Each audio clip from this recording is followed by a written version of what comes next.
بسم الله الرحمن الرحيم. السلام عليكم ورحمة الله وبركاته. اللهم صل وسلم وبارك على سيدنا محمد وعلى آل سيدنا محمد.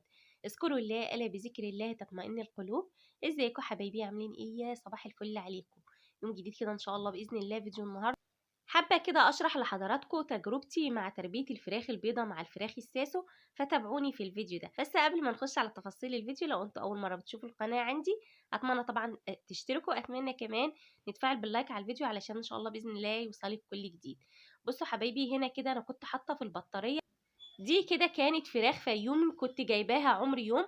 فانا كده كنت بوريكم الديك، وكنت بقول لكم في الفيديو ده كمان فراخ بدأت تأذن عندي قبل الشهر. يعني الفراخ دي بدأت كده ان هي تطلع صوت قبل الشهر، بدأت تأذن عندي. وهي من الديك بيظهر عندك كده برضو ايه، بتبدأي تعرفي الفرخة من الديك يعني. تمام. وطبعا بتبدأي تهتمي بيهم برضو، تظبطي لهم كل حاجة، درجات الحرارة، تظبطي الأكل الشرب كل حاجة. بصوا بقى هنا كده كنت الفراخ البيضة دي كنت جايبة معاها الكتاكيت الساسو. يعني كان الفراخ البيضا عمر الفراخ الساسو مع بعض، وربيتهم الاتنين مع بعض. وبرضو لما كبروا كده برضو خليتهم مع بعض زي ما انتوا شايفين كده، لحد ما ذبحت الفراخ البيضا. وبعد كده سبت الساسو كمان اسبوعين بقى او ازيد شوية زي ما انتي عايزة. لان الفراخ الساسو دورتها 60 يوم، انما الفرخ الابيض دورته 45 يوم. بس الفرخ الابيض ممكن نذبح قبل كده، يعني ممكن تذبحي مثلا على 35 37، مفيش مشكله خالص. مش شرط تخليه ل 45 يوم. الفرخ الساسو لما يقفل معاكي الشهرين هيكون احسن، لانك انت لو ذبحتيه قبل كده هيبقى طعمه مش حلو معاكي، وكمان مش هتلاقيه فيه لحم. فاهمين ازاي؟ فالفرخ الساسو عادي خالص، ممكن ان احنا مثلا هنجيب 10 أبيض وهنبدأ نجيب 5 ساسو، وهنبدأ نسيبهم يتربوا مع بعض عادي خالص. أو 10 أبيض و10 ساسو، مفهومش مشكلة خالص. طالما الفراخ عمر واحد وسن واحد ما تقلقيش خالص. إنما ما ينفعش إن أنا أسيب معاهم فراخ بلدي. يعني الفراخ البلدي أنا كنت حطاهم لوحدهم خالص في البطارية، بس كانوا في نفس الأوضة يعني. كنت سايبة الفراخ البلدي كده في البطارية، وكنت حاطة في الجزء التاني الفراخ الايه البيضة مع الساسو. هنا انا كنت بقول لكم لازم الفرخ البلدي لازم له شويه علاج. اللي كان معايا ده كان عباره عن هيس سيلينيوم، كان رافع مناعه اهوت، حتى كان مكتوب عليه فيتامينات وهيس سيلينيوم. لازم تجيبي الفيتامينات والكالسيوم ورفع المناعه، وكمان شويه املاح معدنيه للفراخ البلدي، لان الفرخ البلدي مكمل معانا، بيقعد معانا فترات طويله. ففي الوقت ده لازم اعزز المناعه عند الفرخ البلدي.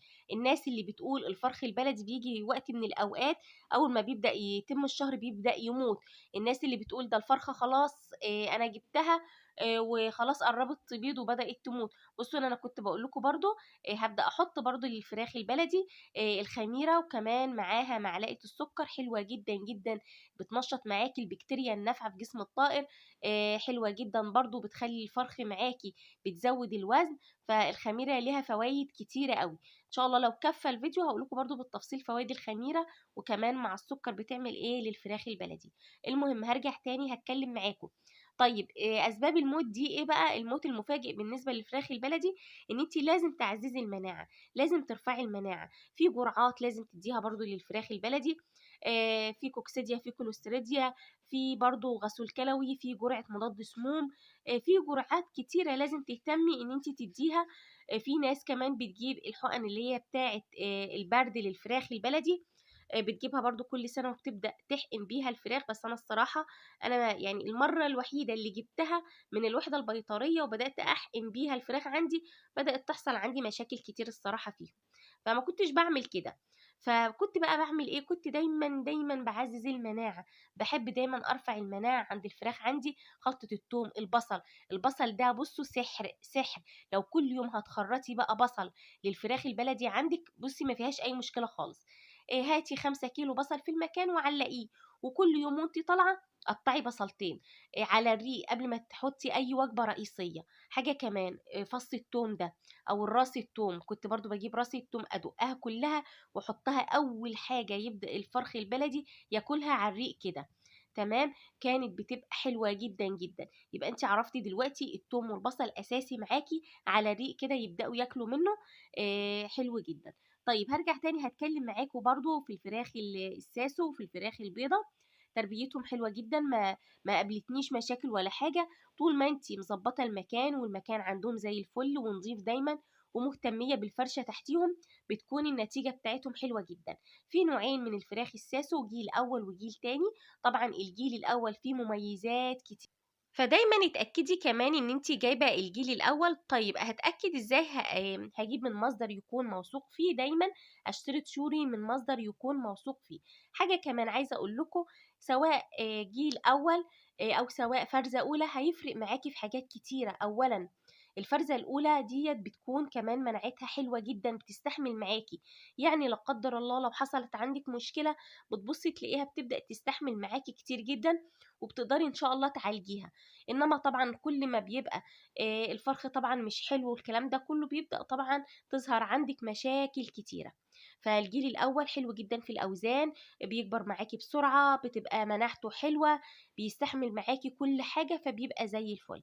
فالفراخ الساسو عادي خالص ممكن تتربى مع الفراخ البيضة، انما اي نوع تاني ما ينفعش. يعني ما ينفعش اربي مثلا بط مع الفراخ البيضة، لا مش هينفع. ما ينفعش ان انا اربي فراخ بلدي مع الفراخ البيضة، برضو ما ينفعش. لان الفرخ البلدي بيتحرك كتير شقي عن الفراخ البيضة، ممكن يبدأ يعور كمان معاكو الفراخ البيضة.